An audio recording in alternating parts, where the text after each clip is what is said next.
श्री स्वामी समर्थ. नमस्कार मित्रांनो, आपल्या या यूट्यूब चॅनलवर सर्वांचे स्वागत आहे.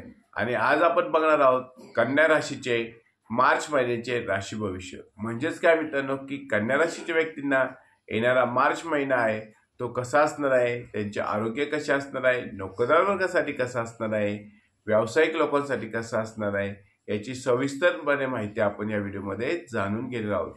मित्रांनो बघा, कन्या राशी अत्यंत प्रभावशाली, कन्या राशीचे लोक अत्यंत प्रभावशाली असतात, निष्ठावंत असतात, सामाजिक कार्याची त्यांना आवड असते, राजकीय कार्याची त्यांना आवड असते. त्याचप्रमाणे त्यांना एखादं काम दिलं की ते काम पूर्णपणे चांगल्या प्रकारे करण्यात त्या तत्पर असतात, कष्टाळू असतात, इनामदार असतात. कन्या राशीच्या व्यक्ती ह्या फार कष्टाळू असतात. अशाच कन्या राशीच्या व्यक्तींना येणारा मार्च महिना कसा जाणार आहे ते आपण आता बघणार आहोत. तत्पूर्वी आपण जर या चॅनलवर नवीन असाल तर चॅनलला नक्की सबस्क्राईब करा आणि कमेंटमध्ये श्री स्वामी समर्थ असे नक्की लिहा. तर चला मित्रांनो, व्हिडिओला सुरुवात करूया. मित्रांनो बघा, की पहिल्यांदा बघूया आरोग्याच्या बाबतीत कन्या राशीच्या व्यक्तींना येणारा मार्च महिना हा नरम गरम असणार आहे. मित्रांनो, तुम्हाला येणाऱ्या मार्च महिन्यात तब्येतीची काळजी घ्यावी लागणार आहे, आपल्या आरोग्याची काळजी घ्यावी लागणार आहे. म्हणजेच काय मित्रांनो, की तुम्हाला किरकोळ आजार होतील, त्यामुळे तुम्ही तुमच्या तब्येतीची काळजी घ्या, आरोग्याची काळजी घ्या. तुम्हाला तणाव जाणवणार आहे, शरीर तुम्हाला थकवा जाणवणार आहे, तुमच्या कामाचं तुम्हाला प्रेशर असेल, थकवा जाणवण्यामुळे, प्रवासादरम्यान तुम्हाला थकवा जाणवण्यामुळे थोडासा ताण तुम्हाला येणार आहे. त्यामुळे मित्रांनो बघा, की तुमच्या आरोग्याची काळजी तुम्हाला घ्यायची आहे. ताणतणाव दूर करण्यासाठी योगा करा, व्यायाम करा, जास्तीत जास्त वेळ विश्रांती करण्याचा प्रयत्न करा आणि जास्तीत जास्त वेळ हा कुटुंबासोबत घालवण्याचा प्रयत्न करा. मित्रांनो बघा, जेवढा तुम्ही व्यायाम कराल, योगा कराल, तेवढं तुमचं आरोग्य चांगलं असणार आहे. त्याचप्रमाणे मित्रांनो बघा, की जेवढा वेळ तुम्ही विश्रांती घेणार आहात तेवढा वेळ तुमचं ताणतणाव हा दूर होणार आहे. मार्च महिन्यात मित्रांनो तुम्हाला विश्रांतीची फार गरज आहे. तुम्ही आता खूप थकलेले आहात, प्रवासादरम्यान थकलेले आहात, कामानिमित्त तुम्हाला प्रवास करावा लागणार आहे, तुमचं धार्मिक कार्यासाठी तुम्हाला प्रवास करावा लागणार आहे. त्यामुळे तुमचा फार थकवा तुम्हाला जाणवणार आहे. परंतु मित्रांनो, थकवा जरी तुम्हाला जाणवला असला तरी काम तर करावंच लागणार आहे. त्यामुळे जेवढा वेळ तुम्हाला विश्रांती करायला मिळेल तेवढा वेळ फक्त विश्रांती करा, योगा करा आणि व्यायाम करा आणि आपले आरोग्य नक्की सांभाळा. येणाऱ्या मार्च महिन्यात तुमचा आहार, तुमचे विचार आणि तुमची व्यायाम हा तुम्हाला चांगला ठेवावा लागणार आहे. मित्रांनो, आहार तुम्ही चांगला ठेवा. प्रवासादरम्यान असो किंवा घरी असो, तुम्हाला जे तुमच्या आरोग्याला अपायकारक होतील असे अन्नपदार्थ सेवन करायचे नाहीये. तुम्हाला जे आरोग्याला चालतील असेच पदार्थ तुम्हाला सेवन करायचे आहेत आणि व्यायाम करायचा आहे, योगा करायचे आहे आणि भरपूर सारी विश्रांती घ्यायची आहे. मित्रांनो, जे ज्येष्ठ नागरिक असतील, महिला असतील, त्यांना जर BP शुगरचा त्रास असेल तर त्यांनी आपल्या डॉक्टरांचा सल्ला नक्की घ्यायचा आहे. कुठल्याही दुखणे तुम्हाला अंगावर काढायचे नाहीये. किरकोळ जरी दुखत असले तर त्याचं मोठ्या दुखण्यात रूपांतर होऊ शकतं. त्यामुळे लवकरच आपल्या डॉक्टरांचा सल्ला घेत जा आणि भरपूर प्रमाणात तुम्ही विश्रांती घ्या. जेवढा वेळ तुम्हाला विश्रांती घेता येईल तेवढा वेळ तुम्ही विश्रांती घ्या आणि योगा आणि व्यायाम नक्की करा. मित्रांनो, आरोग्याच्या बाबतीत तुम्हाला मार्च महिन्यात सावधानगिरी बाळगायची आहे आणि तुमचं आरोग्य हे तुम्हाला सांभाळावंच लागणार आहे. मार्च महिन्यात तुम्हाला तुमचं आरोग्य हे सांभाळायचं आहे. त्यानंतर बघूया मित्रांनो, की नोकरदार वर्गासाठी.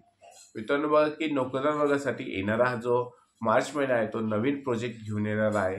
वरिष्ठ तुम्हाला एक नवीन जबाबदारी देतील, तुम्ही पण नवीन प्रोजेक्टवर काम करणार आहात आणि त्याचबरोबर वरिष्ठ तुमच्यावर खुश राहणार आहेत, तुमचे सहकारी तुमच्यावर खुश राहणार आहेत.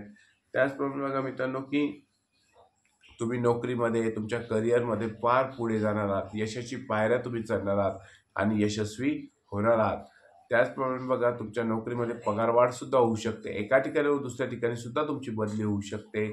त्याचप्रमाणे मित्रांनो बघा, की ज्या लोकांना नोकरी नाही अशा लोकांना नवीन नोकरी मिळण्याची शक्यता आहे.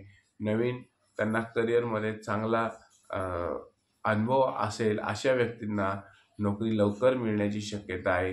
त्याचप्रमाणे जे लोक इंटरव्ह्यू देऊन आले असतील त्यांना त्याच ठिकाणी नोकरीसाठी बोलवणं येऊ शकतं. म्हणजेच काय, एकंदरीत नोकरीमध्ये तुम्हाला यशाची नवीन पायरी चढण्याची येणाऱ्या मार्च महिन्यात संधी मिळणार आहे आणि तुम्ही पण एक एक पायरी चढत जाणार आहात आणि यशस्वी होणार आहात. त्यानंतर बघूया मित्रांनो की विद्यार्थी वर्गासाठी सुद्धा यशाची नवीन दालने उघडणार आहेत. विद्यार्थी यशस्वी होणार आहेत. स्पर्धा परीक्षा असेल, परीक्षा असेल, त्यात तुम्हाला चांगलं मार्गदर्शन मिळाल्यामुळे तुम्ही यशस्वी होणार आहात. तुम्हाला मार्गदर्शन मिळणार आहे आणि मार्गदर्शनामुळे तुम्ही तुमच्या अभ्यासात लक्ष देणार आहात. तुमचे जे प्रॉब्लेम असतील त्यात तुम्ही सुधारणा करणार आहात आणि तुमचे ते प्रॉब्लेम आहेत ते तुमचे दूर होणार आहेत. याचा अर्थ काय मित्रांनो की विद्यार्थी वर्गासाठी येणारा मार्च महिना हा अतिशय चांगला जाणार आहे. ज्यांना विदेशात शिक्षणासाठी जायचं असेल परंतु काही अडचणी येत होत्या त्या अडचणी तुमच्या दूर होणार आहेत आणि तुम्ही विदेशात उच्च शिक्षणासाठी जाणार आहात. त्याचप्रमाणे ज्यांना उच्च शिक्षणासाठी ॲडमिशन घ्यायचे असेल पण ॲडमिशन होत नव्हते अशा कन्या राशीच्या व्यक्तींचं ॲडमिशन येणाऱ्या मार्च महिन्यात होऊ शकतं. एकंदरीत काय मित्रांनो की विद्यार्थी वर्गासाठी येणारा काळ हा अत्यंत चांगला असणार आहे. अभ्यासात त्यांची प्रगती होणार आहे आणि त्यांना यशाची नवीन दारे उघडणार आहेत. त्यानंतर बघूया मित्रांनो की आर्थिक बाबतीत येणारा मार्च महिना आर्थिक बाबतीत तुमच्यासाठी अतिशय चांगला असणार आहे. आर्थिक प्रगती तुमची होणार आहे. आर्थिक बळ तुम्हाला मिळणार आहे. पैशाची आवक तुमची वाढणार आहे. त्याचबरोबर बघा मित्रांनो कोणतीही आर्थिक अडचण तुम्हाला राहणार नाही. आर्थिक पाठबळ तुम्हाला मिळणार आहे. तुमची येणे वसूल तुमची जी उधारी होती ती वसूल होणार आहे. कर्ज तुम्ही दिलेले असतील ते कर्ज तुमचे वसूल होणार आहेत. याचा अर्थ काय की येणारा मार्च महिना आर्थिक बाजू तुमची भक्कम असणार आहे. मित्रांनो कुठल्याही प्रकारचा तुम्हाला अनावश्यक खर्च फक्त टाळायचा आहे. येणारा जो मार्च महिना आहे तो तुमच्यासाठी आर्थिक बाजू भक्कम करणारा असल्यामुळे तुम्हाला थोडंसं अनावश्यक खर्च टाळायचा आहे. जो अनावश्यक खर्च आहे तो अनावश्यक खर्च तुम्ही गुंतवणुकीसाठी वापरा. पुढच्या गुंतवणुकीसाठी वापरा, भविष्यासाठी वापरा आणि अनावश्यक खर्च नक्कीच टाळा. आर्थिक तुमची आवक जरी वाढणार असली तरी गुंतवणूक करत असताना सावधानगिरीने गुंतवणूक करा. कुठल्याही प्रकारच्या आमिषाला बळी पडून गुंतवणूक करू नका.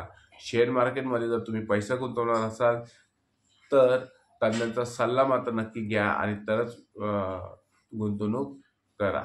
शेअर मार्केट गुंतवणूक ही तुमच्या भविष्यासाठी फारच उपयोगी आहे परंतु तज्ञांचा सल्ला घेतल्याशिवाय ती गुंतवणूक करू नका. त्यानंतर बघूया मित्रांनो की व्यावसायिक लोकांसाठी येणारा मार्च महिना कसा असणार आहे. व्यावसायिक लोकांसाठी येणारा मार्च महिना हा त्यांच्या व्यवसायाची नवीन दालने उघडणारा असणार आहे. नवीन व्यवसायाची तुम्ही सुरुवात करू शकता. ज्यांचा व्यवसाय आहे त्या व्यवसायात त्यांना यश मिळणार आहे आणि तुम्ही व्यवसायात तुमच्या यशस्वी होणार आहात. ज्यांना व्यवसाय उघडायचा असेल, नवीन व्यवसायाची सुरुवात करायची असेल त्यांनी तो मार्च महिन्यात केलेला बरा. मार्च महिन्यात त्यांनी यशाची सुरुवात केलेली पाहिजे, यशस्वी झालेलं पाहिजे. म्हणजेच काय की तुम्ही व्यवसायात यशस्वी होणार आहात. मित्रांनो आत्ताच आपण बघितलं की विद्यार्थ्यांसाठी, नोकरदार वर्गासाठी, व्यावसायिक लोकांसाठी येणारा मार्च महिना हा कसा असणार आहे. आता आपण बघूया की कन्या राशीच्या महिलांसाठी येणारा मार्च महिना हा कसा असणार आहे. महिलांनी आपल्या आरोग्याची काळजी घ्यायची आहे. थोडीशी विश्रांती घ्यायची आहे. तुम्हाला फार ताण जाणवणार आहे. कामात तुम्हाला थकवा जाणवणार आहे. त्यामुळे तुम्ही थोडीशी विश्रांती घ्या आणि विश्रांती घेतल्यानंतरच पुढच्या कामाला सुरुवात करा. महिला वर्गाने खास करून आपल्या तब्येतीची काळजी घ्यायची आहे. त्यांना बी शुगरचा त्रास असेल त्यांनी आपल्या डॉक्टरांचा सल्ला मात्र नक्की घ्यायचा आहे. कुठलंही दुखणं महिला वर्गाने अंगावर काढायचं नाहीये.